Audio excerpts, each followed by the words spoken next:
Bonjour et bienvenue dans Outdoor Minds. Quels sont les plus grands défis que nous devons relever dans nos industries du tourisme et des sports outdoor ? Quels sont les signaux faibles et les tendances fortes qui se développent dans notre société ? Et surtout, qui sont les leaders qui réfléchissent et développent les meilleures pratiques ?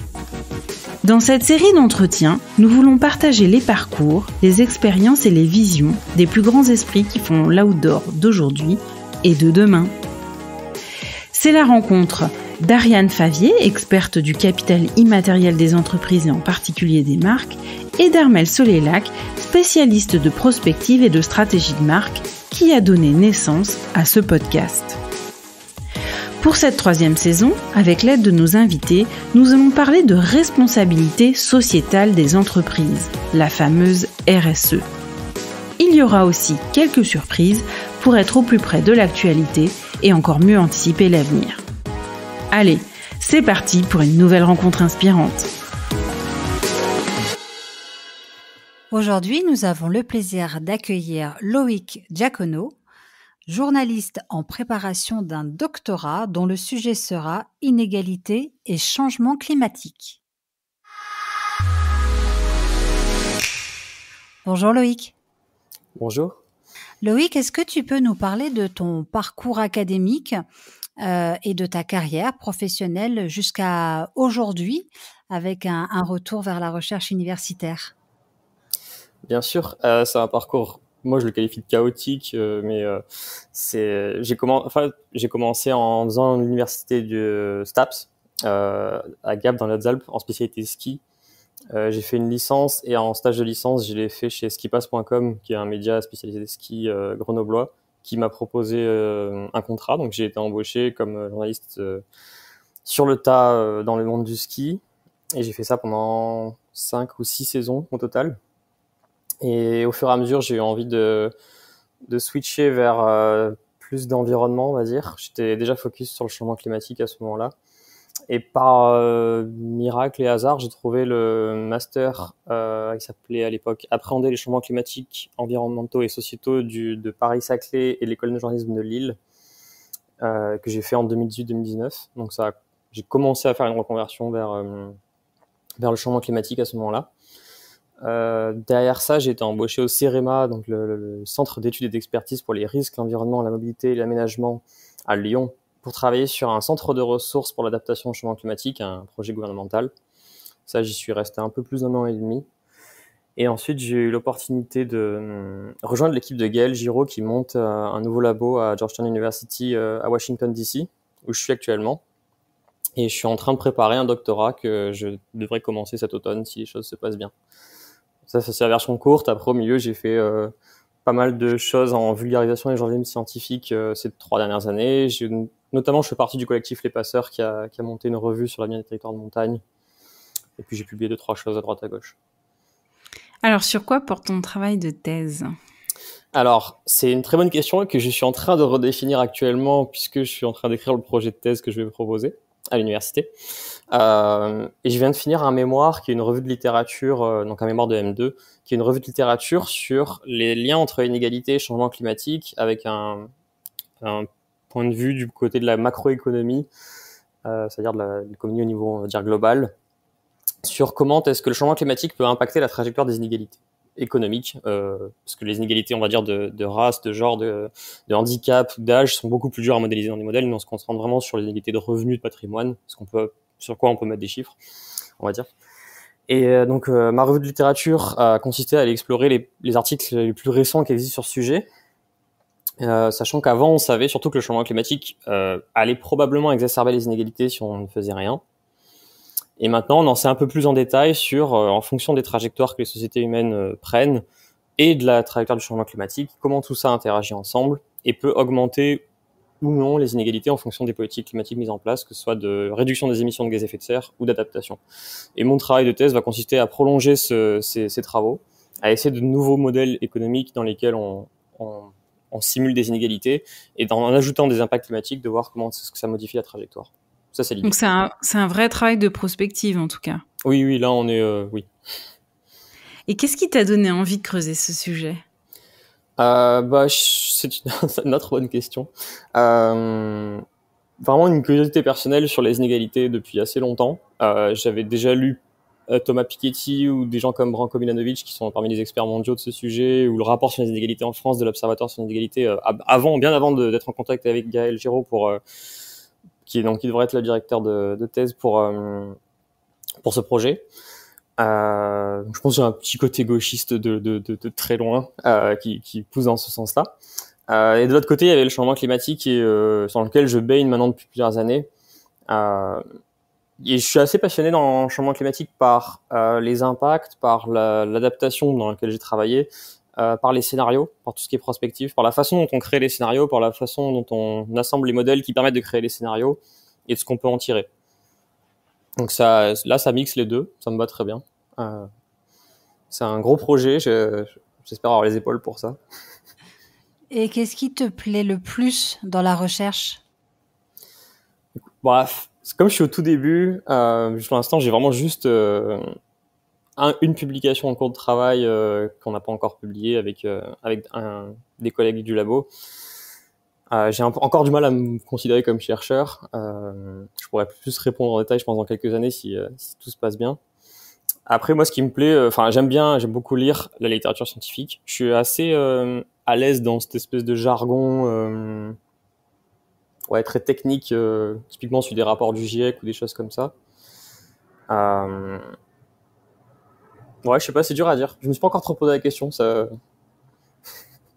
C'est quoi, du coup, les plus gros challenges que tu dois relever quand tu es au début d'une thèse ? Je sais pas combien de temps tu te donnes, 3 ou 4 ans, j'imagine. Oui, là, vu que ce sera affilié à une université française, c'est 3 ans. Aux États-Unis, c'est 5 ans. C'est un cran dessus encore. Moi, là, les plus gros challenges que je vois, c'est faire le tour de ce qui existe déjà dans la littérature scientifique, ce que j'ai commencé à faire, et il me manque encore des bouts plutôt sur le côté économie. Sur le côté climat, je crois que ça va, je suis à peu près au point. Et c'est hyper vaste. Enfin, je suis régulièrement submergé par l'ampleur de la taille d'un champ spécifique de la littérature scientifique sur un sujet très très très spécifique. Et là, le changement climatique, c'est immense. Enfin, je sais que chaque rapport du GIEC là, qui est sorti d'évaluation des 3 groupes différents de travail, et chacun, il a synthétisé entre 12 et 20 000 papiers scientifiques sur les quelques dernières années. Enfin, c'est énorme. Donc ça met un peu le vertige. Et puis au bout d'un moment, après avoir passé du temps, notamment là sur un mémoire, quand j'ouvre un nouveau papier et que je regarde la première section où ils expliquent pourquoi ils font ce travail, et du coup ils citent toute la littérature qu'ils ont sur ce sujet-là, et que je vois que je connais quasiment toutes les références, je commence à me dire ok, ça va, sur ce sujet précis qui est celui vers lequel je me dirige, je suis à peu près au point. Mais après sinon c'est tellement vaste que ouais, ça met souvent le vertige. La taille de la littérature scientifique est impressionnante. Après, personnellement, moi, le challenge, ça va être de mettre un peu les mains dans le cambouis des équations, des modèles, parce que j'ai pas un gros passé de mathématicien, on va dire. Mais ça, j'ai des collègues qui sont là pour ça au labo, donc je sais qu'en collaboration, je suis plutôt du style à réfléchir à la structure du modèle et à ce qu'on va mettre dedans et à interpréter les résultats, qu'à faire vraiment les maths pures de la création du modèle. C'est amusant parce que j'ai eu cette conversation il y a quelques années avec Boris Bourgel, peut-être que tu le connais, qui est à la tête d'une entreprise qui s'appelle Efficeo et qui a fait sa thèse sur des sujets de RSE en station de montagne. Alors lui, il l'a fait en 4 ans et il me disait à la conclusion de sa thèse, juste après sa soutenance, qu'en fait, il avait vraiment compris quel était son sujet de thèse quelques mois seulement avant de soutenir sa thèse, alors qu'il était en train de finir l'écriture même de cette thèse. Donc, je trouve ça assez ironique, quelque part, de dire que tu te lances dans un projet qui est colossal, avec, comme tu l'as dit, des formes de vertige, tellement la masse de données est importante pour celles qu'on connaît, et puis il y a celles que tu vas produire aussi, et que finalement, il y a qu'au bout de 3 ou 4 ans que tu sauras vraiment de quoi tu parles. Donc, oui. c'est presque fou quand on y pense. Oui, sur un sujet vraiment très spécifique. Absolument, qui est une tête d'épingle à l'égard de la totalité de ce que ça représente. D'ailleurs, juste une anecdote, quand j'ai dit à mes proches que je partais essayer de faire une thèse aux États-Unis, donc je quittais la France, en plus ils savaient tous que pour des raisons écologiques, j'allais probablement pas beaucoup revenir en avion. La plupart étaient contents, sauf les quelques doctorants de mon entourage qui m'ont dit ah ouais, t'es sûr vraiment tu veux faire une thèse, parce que c'est quand même, en France, c'est quelque chose de difficile, quoi. Et ça va vraiment pas du tout en s'améliorant. Enfin, les conditions sont de plus en plus dures. Et à quoi ressemble ton quotidien justement dans le cadre de cette préparation de thèse, de ton activité de journaliste? Est-ce que tu peux nous en parler, s'il te plaît? Bien sûr. Au labo, on va dire, enfin, de ce que je fais moi et ce que mes collègues font, c'est beaucoup de lecture d'articles scientifiques déjà. On est obligé d'en passer par là. Après, il y a un peu de travail concret où on se met à plusieurs dans une pièce, on réfléchit à, à notre prochain travail scientifique. Donc, par exemple, sur avec qui je travaille, qui font de la modélisation, c'est beaucoup d'équations. On va essayer de réécrire des équations, réécrire un modèle, repartir à la base du modèle, voir quelles briques en quelque sorte on met dedans, comment on les agence, ensuite le faire tourner, voir les résultats qui en sortent. À ce moment-là, en général, on est obligé de réajuster pas mal de choses. Et ensuite, une fois qu'on a un modèle qui tourne à peu près, qui nous correspond, on va le calibrer. Ça veut dire réfléchir vraiment à quelles données on en entrer pour qu'elles soient les plus fidèles possibles à ce qu'on veut représenter de la réalité, et qu'ensuite on ait des résultats qu'on puisse interpréter. Ça, c'est la partie vraiment concrète du travail. Et il y a aussi beaucoup de séminaires. Ensuite, on participe à des séminaires académiques, de recherche. Nous, on en a qu'on organise nous-mêmes au sein du labo à Washington. Et après, on va assister à des webinaires à distance, à des conférences. Il y a pas mal de conférences académiques tout au long de l'année. Donc ça occupe beaucoup, ça va très très vite. Enfin, le temps passe très vite. Si tu regardes ton parcours, depuis ta première année de STAPS jusqu'à aujourd'hui, selon toi, quelle a été ta plus grosse erreur et qu'est-ce que tu en retiens? Ah, celle-là, je la redoutais. Franchement, j'aurais du mal à répondre. Ça, il y en a beaucoup, mais c'est des petites erreurs. Et je pense pas que j'ai fait de grosses erreurs qui m'aient mis où j'ai des trucs perso. Enfin, une fois, je suis allé skier alors que j'étais fatigué, je me suis fait un genou, c'était une grosse erreur. Mais c'est pas grave, ça arrive. Ouais, je pense que les erreurs que j'ai pu faire quand j'ai débarqué dans le milieu de l'écologie, c'est que je me venais du monde du ski où j'étais quand même intégré dans le business et je savais comment ça marchait à peu près. Et le milieu de l'écologie climat, on a tendance à se dire que tout le monde est là pour œuvrer pour la bonne cause, tout le monde est gentil, tout le monde est prêt à donner de soi-même, etc. Et ça, c'est vrai au niveau surtout des militants. Mais il y a beaucoup de gens qui ont fait un métier et un business de l'écologie et du climat. Et en fait, on arrive dans un autre milieu de requins. Et ça, j'étais pas tout à fait prêt à ça. Et je vais pas donner de nom ni rien, mais j'ai eu pas mal de désillusions sur une bonne partie des personnes qui sont actuellement encensées en France. Et je suis assez content d'être relativement loin de cette sphère maintenant. J'ai appris à savoir avec qui j'étais proche, et ça j'ai fait des erreurs en me laissant avoir par des personnes comme ça, ouais. Des erreurs de jugement. Je ne donnerai pas de nom. Oui. Et à contrario, quelles ont été tes plus grandes satisfactions ou un accomplissement dont tu es très fier?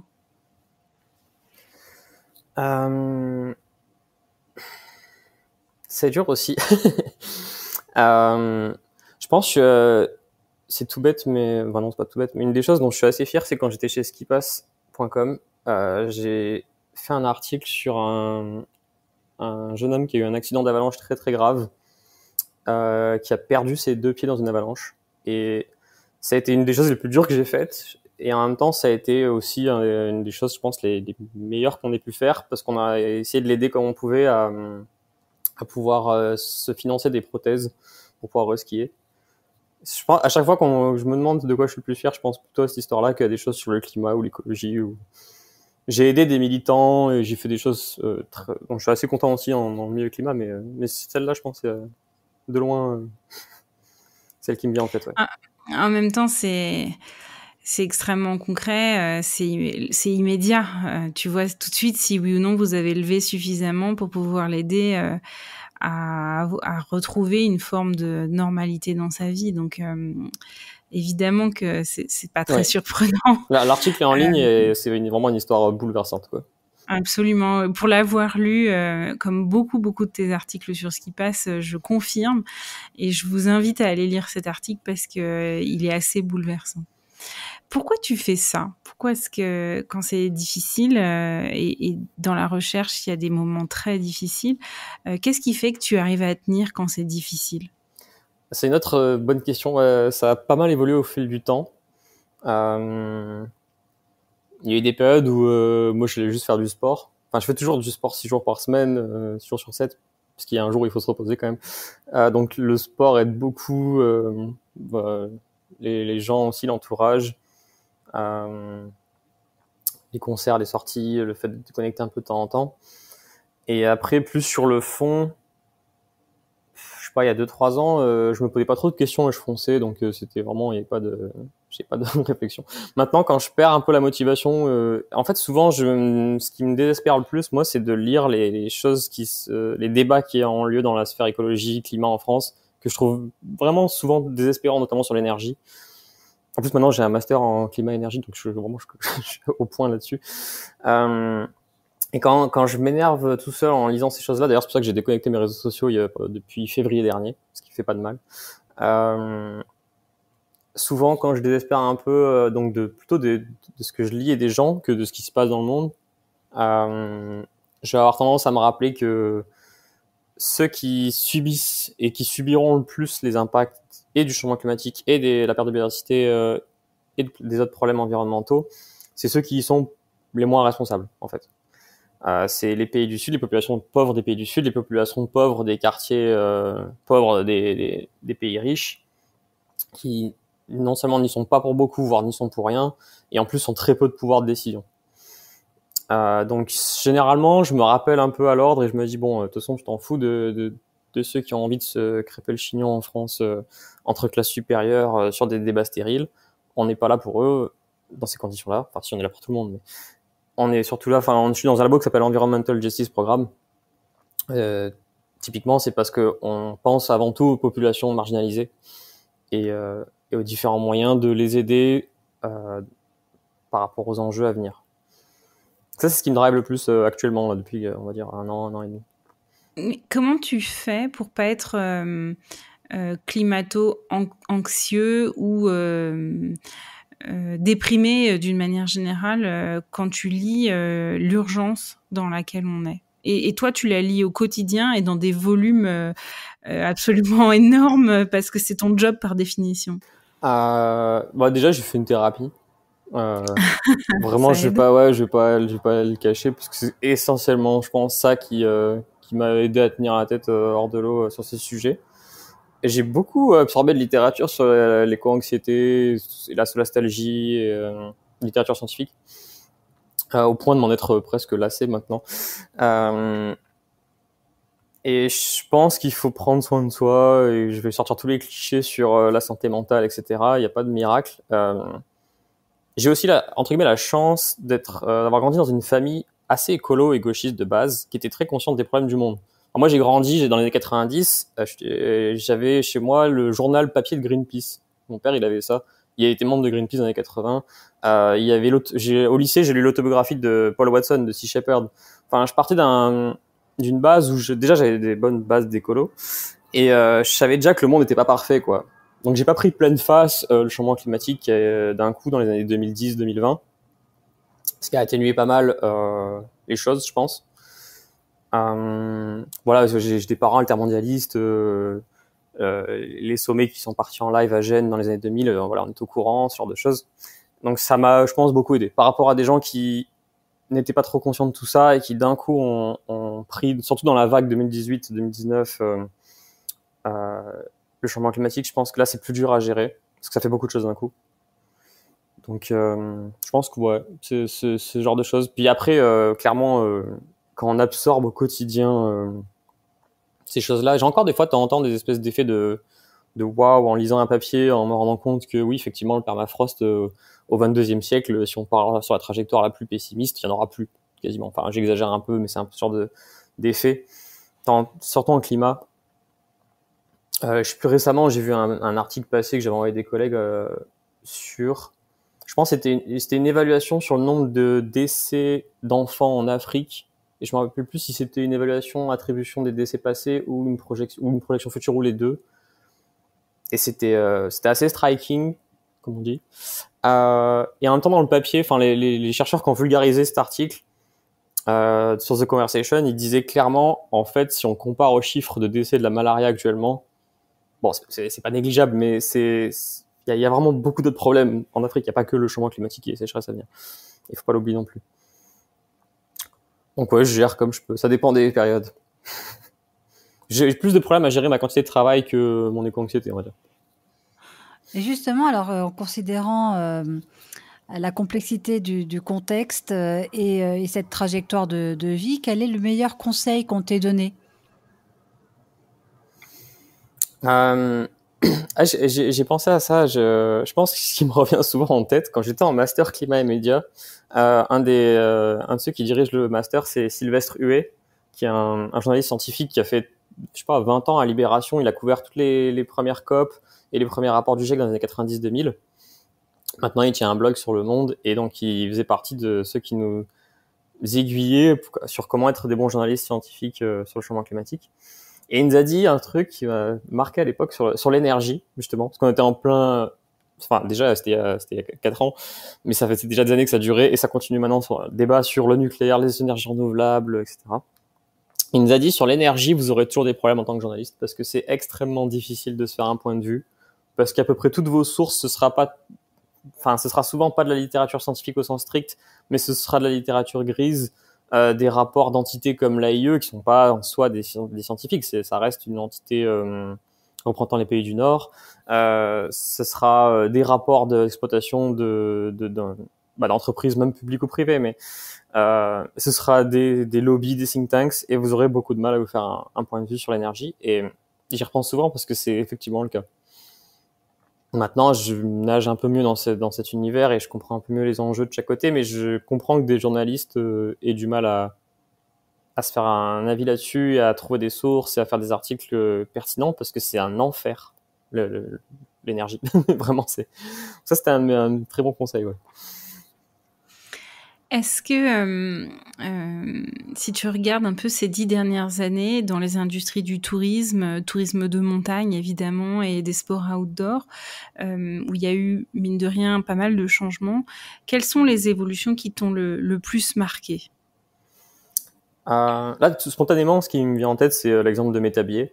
Je suis un peu biaisé parce que j'ai travaillé dessus aussi, mais je sais pas s'il y a eu d'autres exemples de ce style-là. J'ai l'impression que ça marque quand même un tournant, pas seulement le plan qu'ils ont mis en place donc pour leur futur à court moyen terme, donc de fermeture de la station aux alentours de 2030-2035, mais en plus la réception qui a été faite par l'industrie.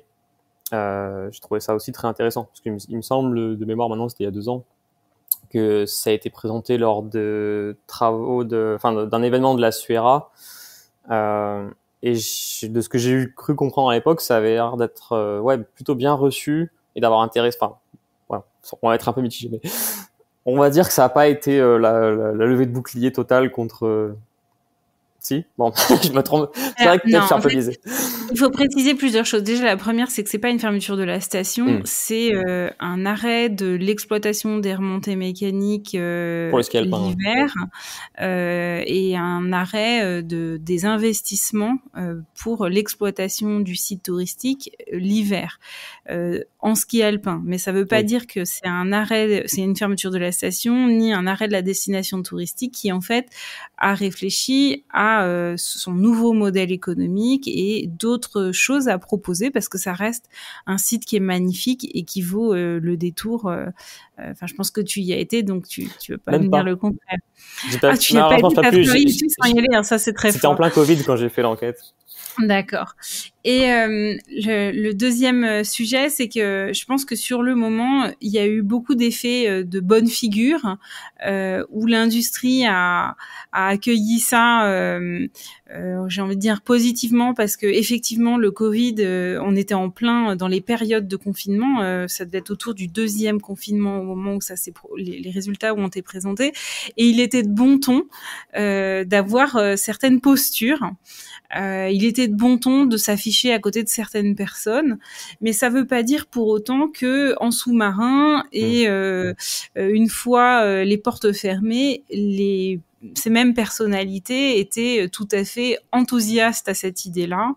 Et il y a notamment, je pense, certaines personnalités qui ont contribué à ce projet-là, qui sont plus les bienvenues dans certaines instances de décision et de pouvoir, parce que elles ont porté ce projet-là. Et donc, en termes de carrière ou d'évolution professionnelle dans un milieu, c'est quand même très marquant, et ça peut être handicapant pour la suite, ce qui est dommage, je trouve.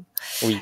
Donc il faut pas s'attarder uniquement sur l'image à un temps T, mais regarder parfois 2 ans après ce qui se passe et où on voit que c'est pas aussi simple que ça, malheureusement, parce que j'aurais trouvé ça génial que l'industrie aborde ça. Oui, c'est vrai que je suis un peu biaisé parce que comme je fais partie du collectif Les Passeurs et qu'on fait de la veille approfondie sur tout ce qui se passe dans la montagne, j'ai tendance à voir un peu tous les petits changements, tous les signaux faibles, on va dire, et ce genre de choses.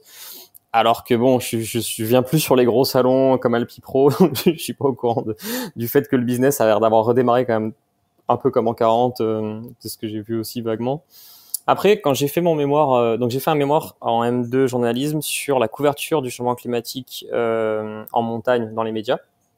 Et en 2019, donc quand je l'ai fait, j'ai fait le tour des quelques chercheurs les plus pointus sur ces questions. Donc j'ai vu Samuel Morin, puis j'ai vu Emmanuel Georges et plusieurs d'entre eux, quand je leur ai demandé s'ils avaient un exemple de station qui effectuait réellement une transition ou qui était en cours de travail sur ces questions-là de manière concrète et pas juste, on va dire, superficielle, à l'époque, ils avaient aucun exemple. Ils me demandaient si moi, j'en connaissais pas. Je leur ai dit, ah non plus.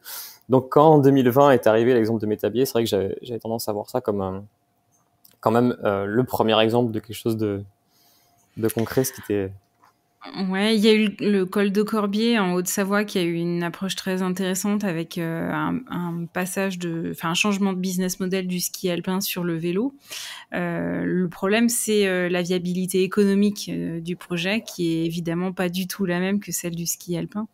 Et une fois de plus, je crois qu'on peut pas juger ces projets-là sur un temps court, mais qu'il va falloir attendre de laisser passer le temps long pour pouvoir se réjouir ou pas de la viabilité de ces modèles et de la réussite de ces transitions finalement. Oui. Et dans le mémoire, ce que j'identifiais à l'époque, c'était que moi, au fur et à mesure que je faisais ce mémoire et que je me plongeais sur le changement climatique et ses impacts et son évolution et la façon dont il a touché l'enneigement, etc., je comprenais doucement que les stations de ski les plus hautes ont raison quand elles disent que le changement climatique ou l'enneigement, c'est pas trop leur problème pour l'instant, c'est dans longtemps. C'est vrai, elles ont raison. Par contre, ce qui peut les toucher, c'est des choses beaucoup plus socio-économiques, des crises systémiques, je déteste ce terme, mais ce genre de choses. Et je commençais tout juste à l'entreapercevoir en 2019 quand je faisais ce mémoire, et en 2020, on a eu cette magnifique exemple. Et je trouve que ça a fait un gros changement dans la façon dont on pouvait exprimer des choses, par contre. Il y a plein de choses que j'ai dites en interview et en article après 2020 que j'aurais vraiment hésité à dire en 2019. Oui, il y a une libération de la parole qui était énorme, ça c'est clair. Ouais, alors après, maintenant je suis un peu loin pour voir si ça s'est essoufflé et qu'on repart à essayer de faire le business comme d'habitude. Mais j'ai l'impression que la seconde crise qui est en train d'avoir lieu permet aussi de se poser des questions. Là, en 2020, on s'est demandé qu'est-ce qui se passe quand les touristes viennent pas, ce qui était déjà un bon début. Enfin, on se rend compte que les flux, ils peuvent se tarir, ils sont pas naturels. Là, on se rend compte qu'il y a d'autres enjeux sur lesquels on prévient depuis longtemps qui peuvent nous tomber dessus. Qu'au final, la dépendance au tourisme, elle est dangereuse quand même. Moi, j'ai bossé au CEREMA avec des collègues qui étaient sur la résilience des territoires, donc... Ouais, mais justement, donc la RSE, elle prend une place de plus en plus importante dans nos industries. Mais effectivement, on est passé de la prise de conscience à l'action maintenant. C'est ce que l'on doit faire. C'est le moment d'agir. Mais à ton avis, quels sont, selon toi, les plus grands défis qu'on doit relever en la matière ? Alors, sur la RSE elle-même, je vais avoir du mal à répondre parce que c'est vraiment pas un domaine où je suis expert. Ouais. J'avoue.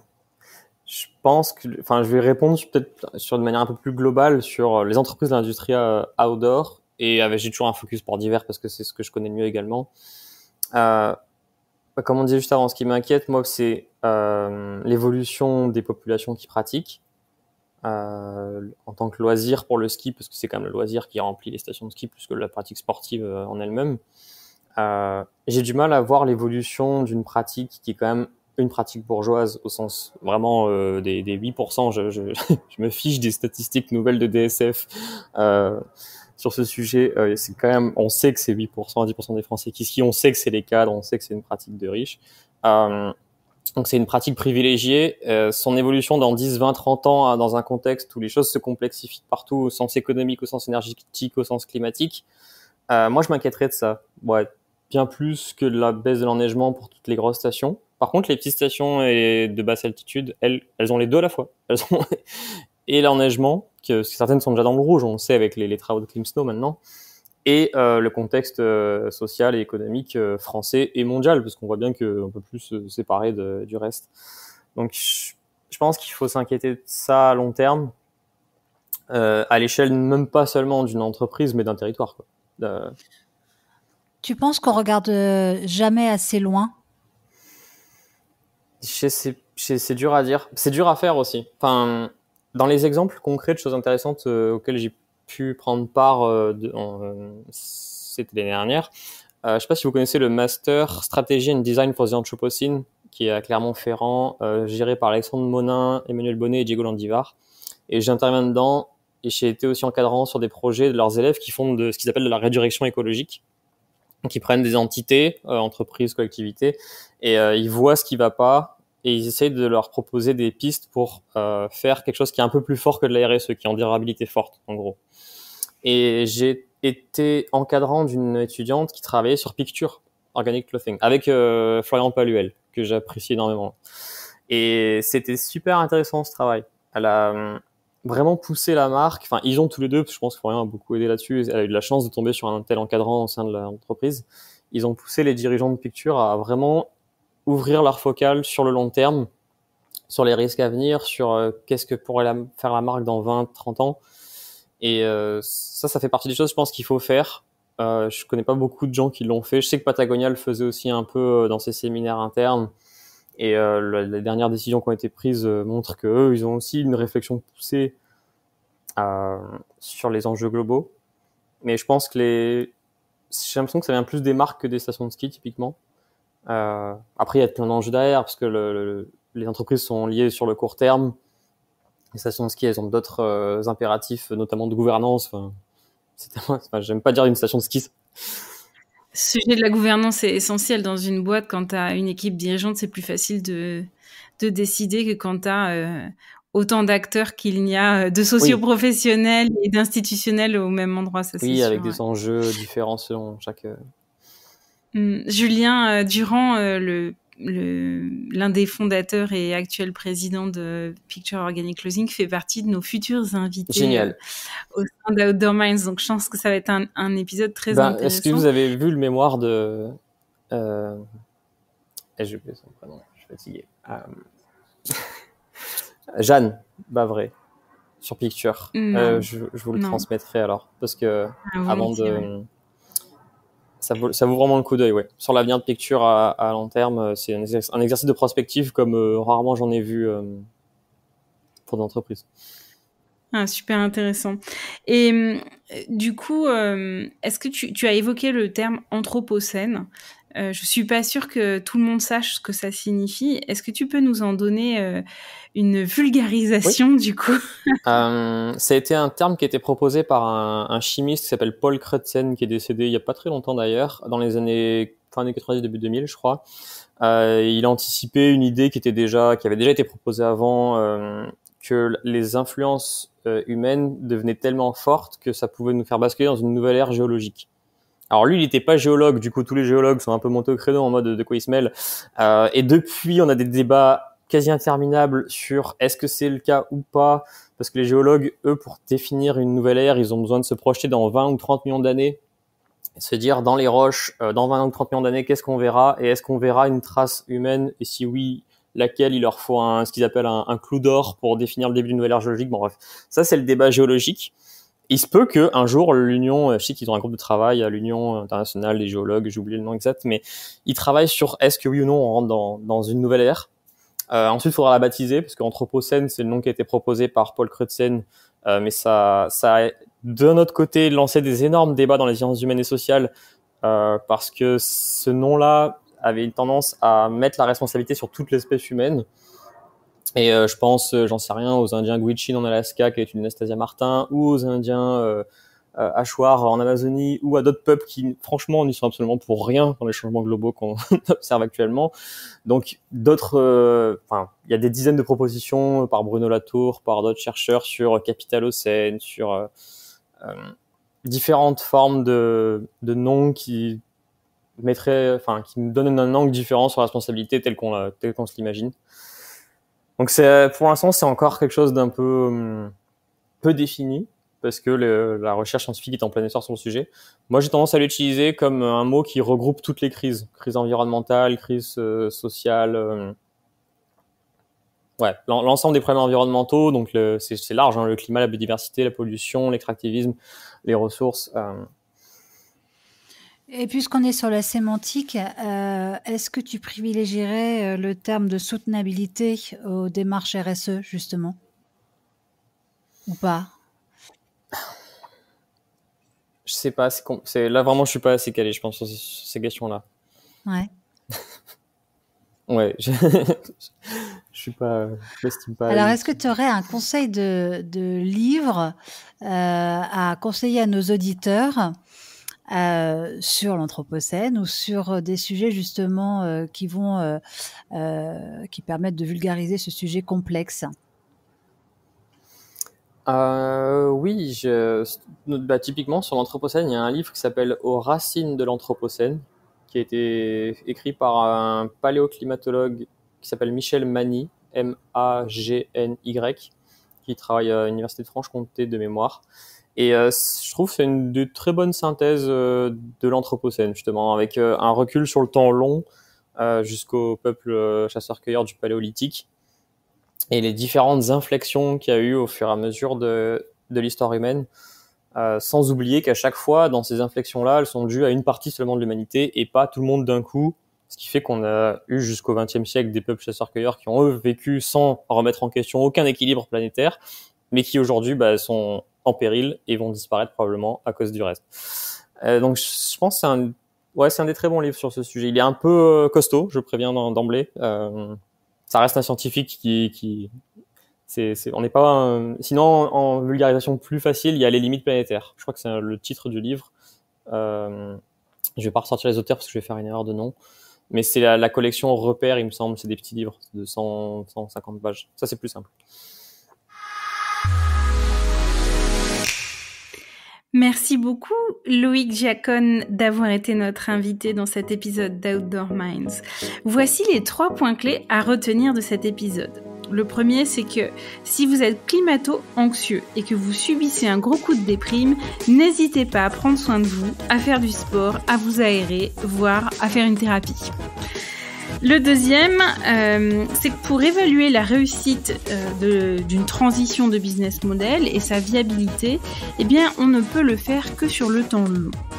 Et enfin, le troisième point, c'est une définition, l'anthropocène, autrement dit l'ère de l'humain, qui est en fait une proposition d'ère géologique qui aurait débuté quand l'influence de l'action humaine et de l'être humain sur la géologie et les écosystèmes serait devenue significative à l'échelle de l'histoire de la Terre. Merci à tous d'avoir écouté cet épisode d'Outdoor Minds. Si vous êtes arrivé au bout, c'est sûrement qu'il vous a plu. Nous vous invitons à le partager autour de vous et à nous soutenir en mettant une note de 5 étoiles avec un commentaire sympa. Cela nous aidera beaucoup à faire connaître cette balado-diffusion et à mettre en lumière tous ces leaders qui le méritent. Vous voulez découvrir de nouveaux leaders dans le tourisme et les sports outdoor ? Alors nous vous invitons à nous retrouver dimanche prochain avec un invité prestigieux. À très vite pour un nouvel épisode d'Outdoor Minds.